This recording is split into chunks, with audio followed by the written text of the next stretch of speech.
Мужской товарищи, уважаемые бандиты, пора вам обратно на нарды. 12 апрелде çıkarttın. Kırgız kaçan döşekte jatıp ölçöledi. Impeachment. Dareги жоқ. Impeachment. Аны мен деле айтып. Шынына келгенде акырын айтып укпадыңар, катуу айтып укпадыңар, эми ишке өтөлү дегенде бос чаактысыз. Мен айтканда деди бакта кайсы индустриялык эксперттер кандай бир оор жумушка таянып чыгарып белгисиз бирок акырын айтып укпадыңар, катуу айтып укпадыңар, эми ишке өтөлү. Эми кеңеш берелик. Өзүбүздүн ишибизди кылалык. Жас келатат, жас чалыш, күч күрөш дейт. Туура. Кайдан чыксаң ошол жакка отурасың, эми импичмент. Биякта мына бул расмий түр токтомдо жазылган тергөөчүнүн айыбы. Кайдан чыксаң ошол жакка отурасың эми. Импичмент болду. Биякта эч кимдин аты да айтылган эмес, аты да көрүнгөн эмес. Ооба. Анан Кудай буйрса Лекмат Юнис колдоочулар келип колдоп берип чыгарсак, ойлойт ушуну жанакы ушу рапорт жазып, 10 бөлүмдүн кызматкери рапорт түрүндө кайрылыптыр. Мен ушу Facebook баракчасынан Лекмат Facebook баракчасынан ушу мамлекетти төңкөрүш жасоо, элди чакырып бузукчулукка призыв кылды деген рапорттар ошол негизде иш колго атат. Ошо урматтуулар, болгон бир көп сүйлөм менен иш колдошту. Эч кимге айтпагандар эле бизде калып отуруп, жашынып отуруп, билгисиз калып. Эмнеге киши өлтүргөндөр чыгарып берсе? Анан азыркы учурда так маалымат жок, эми жанында болгондон колуна кишени салып коюптур деп угуп атабыз. Эми кишенди алдырыш керек да. Киши өлтүргөн жок, бул террорист эмес, эч кандай оор кылмыштарга катышкан дагы эмес. Бул чындыкты сүйлөп жүргөн жигит, акыйкатты айткан жигит, жана ушул жерден көп кишилер, байкелер, агалар айтып кетти. Бул жигиттин барып кызмат алып отуруп, бирөөнө орун басар болобу же бир районго кетеби, толук кандуу мүмкүнчүлүгү бар десек болот да. Бирок бул мындайга алданган жок, барган жок дейт.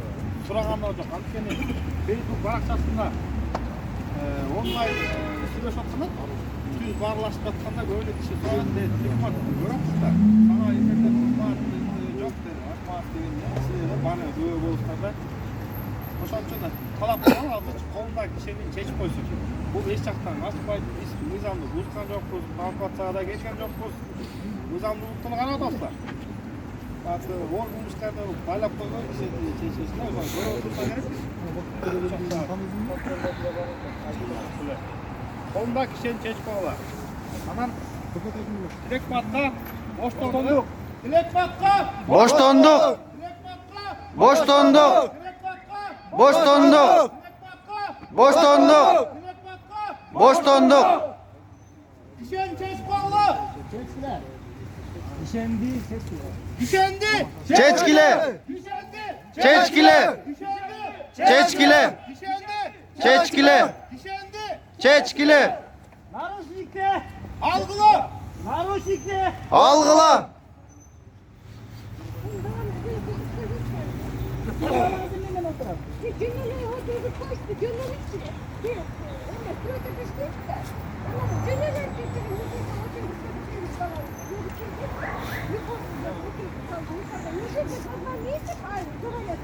Benim ayıp koyarsa dedim.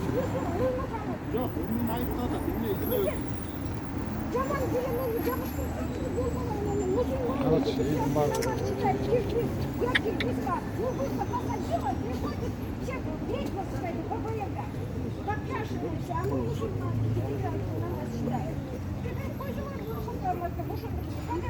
Advokatınız var mı? Assalamu alaikum.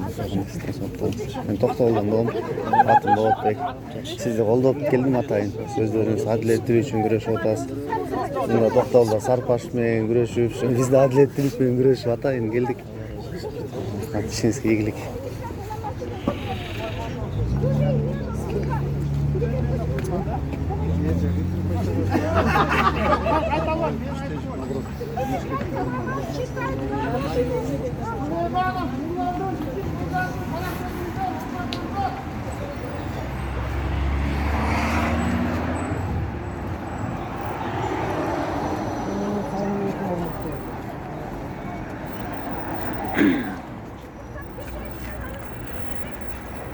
Урматтуу достор, ассаламу алейкум барыңыздарга.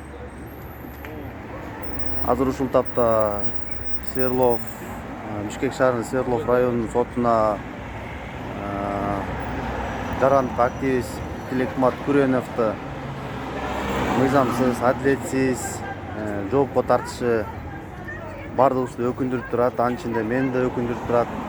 Бул нерсе бир гана Тилекмат Күрөновдун башына гана келип калчу нерсе эмес. Бул бийликтин кылган кадамдары, ошол эле Садыр Жапаровдун буга көз жумганы, бул мыйзамсыз, адилетсиз иштерге жол бергени бул бийликке аброй алып келбейт. Айта кетсек, Тилекмат Күрөнов буга чейин жетим тоо кенин казууга каршы кыймыл түзүшкөн анын жетекчиси.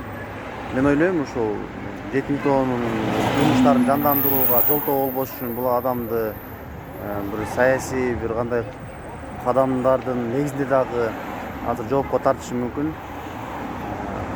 Андан сырткары бул адам Садыр Жапаров бийликтен куугунтук көрүп кыйналып турган убактарда да колдоп жүргөн жигит.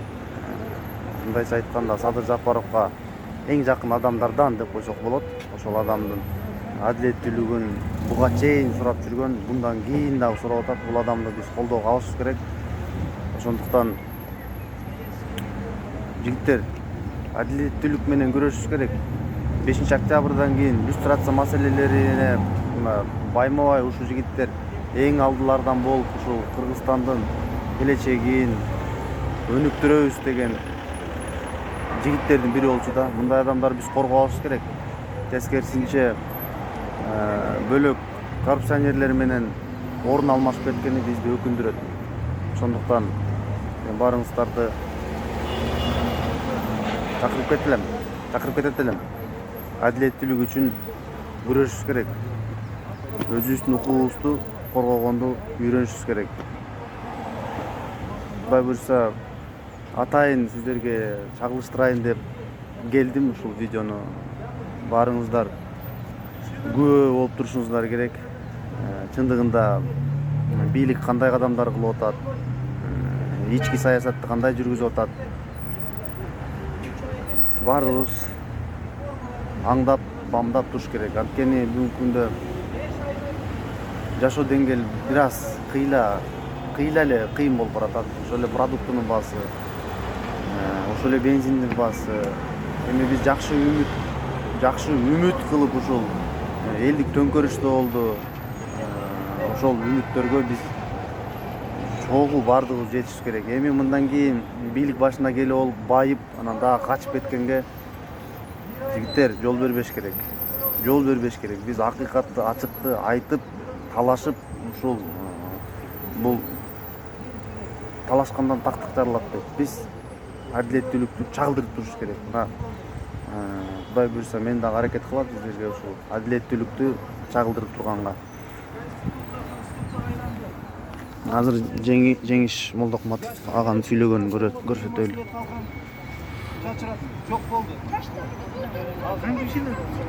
Азыр ушунун баарын эске алганда эч бир өзгөрүү болбогондо туңгулукта мамлекет аякка баратат. Деги эле эл эмне болот деген слово эч ким жооп бере албайт. Өкмөттүн структурасы өзгөрүп салды. Жылдын аягына чейин ушу менен алек болобуз. Демек, президент же жалган айтып атат, же президенттин командасы аны туңгуйга түртүп атат. Ким тегеретесинде бар бүгүн? Жалаң кошоматчылар. Мирлан Жыйынчороев парламентте туура сөз айткан. 80% отургандар эки президенттин башын жеген, 6 премьердин башын жеген кошумачылар отурат деген. Ушул парламент элдин нааданынан коркпостон чечим кабыл алышты. Апаке азыр уруксат берсеңиз айтып алайын. Эми ушул парламентке биз ишенебизби? Кечээ президент мактап отурат. 6-чы чакырылыштын парламенти тарыхта калат дейт. Эч маселе жок, тарыхта калат. Бир гана сөз менен. Элдин душманы Чимкирик деген ат менен. Мен ушу Чимкирик деген айтчу эмес элем. Аргасынан айтууга туура келип атат. Бул сөздү айтуунун өзү уят. Мамлекетке элдин макамын алып, мандат менен эл өкүлчүлүгүн аткарам деген депутаттар элге каршы иштеп атышат. Мына канча тызылдап депутатка кире албай жүрөт. Айтышат го, эл ойгонду, эл түшүндү деп. Тилекке каршы муну айтсаң душман болот экенсиң. Айтыш керек. Эл түшүнбөй атат. Эл ойгонбой уктап жатат. Анын ордуна бир адамды ээрчип кеттик. Бардыгыбыз. Айтсаң эле жаман көрүнөт экенсиң. Чынында бир нерсени талдабай туруп жасап атабыз го. Мына мен Европада, Туркияда, Россияда көп жерде жүрдүм. Мигранттар менен иштедим. Саясатчы чыкканда анын программасын карайт. Ушу элди мамлекетти каяка алып барат деп. Бизде адамга ишенип калдык. Адам пенде, пайгамбар эмес. Сөзсүз жаңылат. Жаңылса эми эчтеке эмес. 2 ай болду го дейт. Бүгүн бийликтен келгенде толук жарым жыл болду.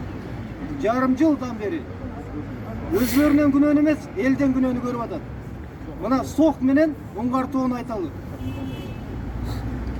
БКН-нын башчысы дагы, президент дагы интервью берип, эл менен жолукканда айтты. Эл душмандары, мамлекеттин чыккынчылары туура эмес маалыматты таркатып уруп атат деди. Бул маалыматты президенттин пресс катчысы чыгарган. Сокпуп коридор ачабыз деп. Жагалппы, чында. Ошондуктан мамлекетти башкарып турган адамдар, аны тегеректеген команда тыкыр иштеш керек, өзүнө бекем болуш керек.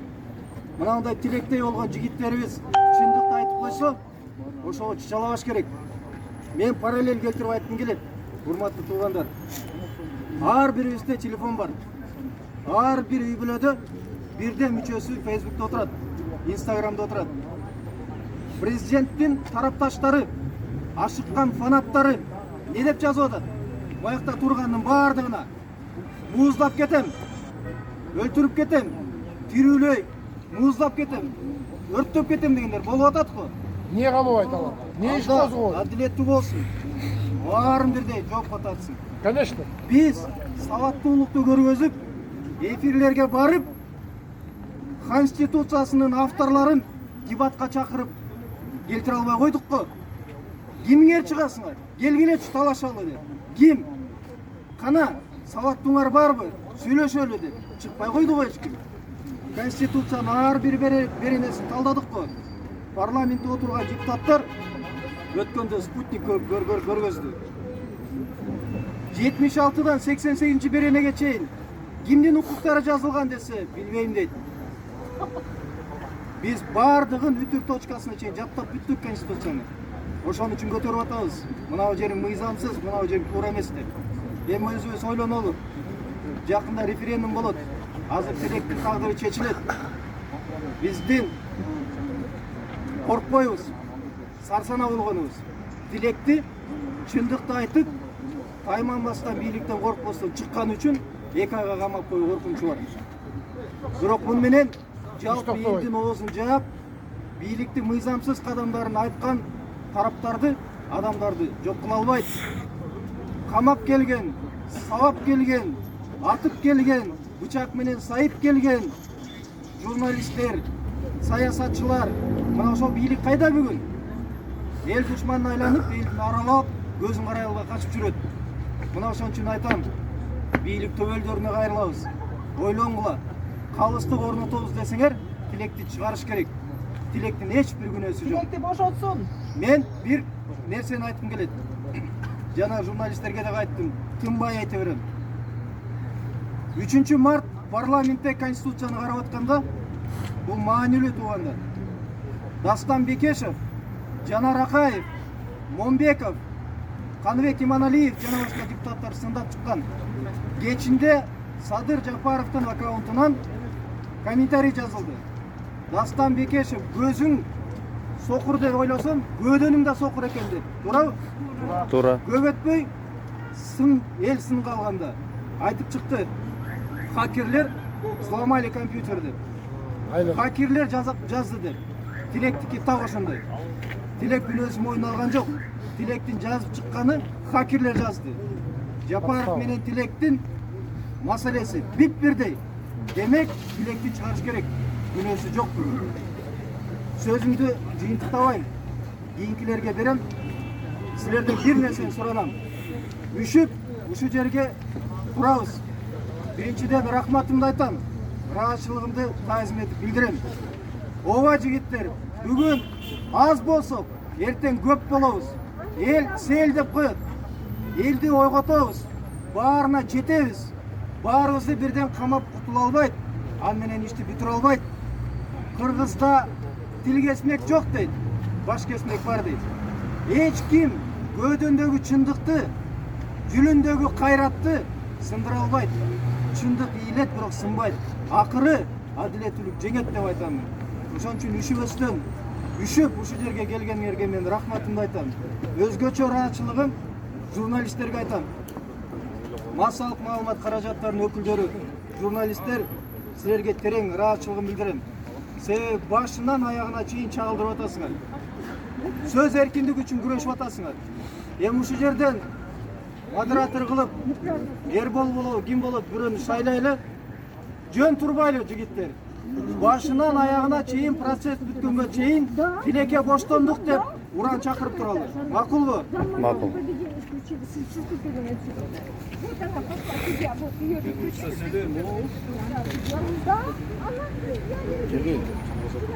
Өчүрүп койуна.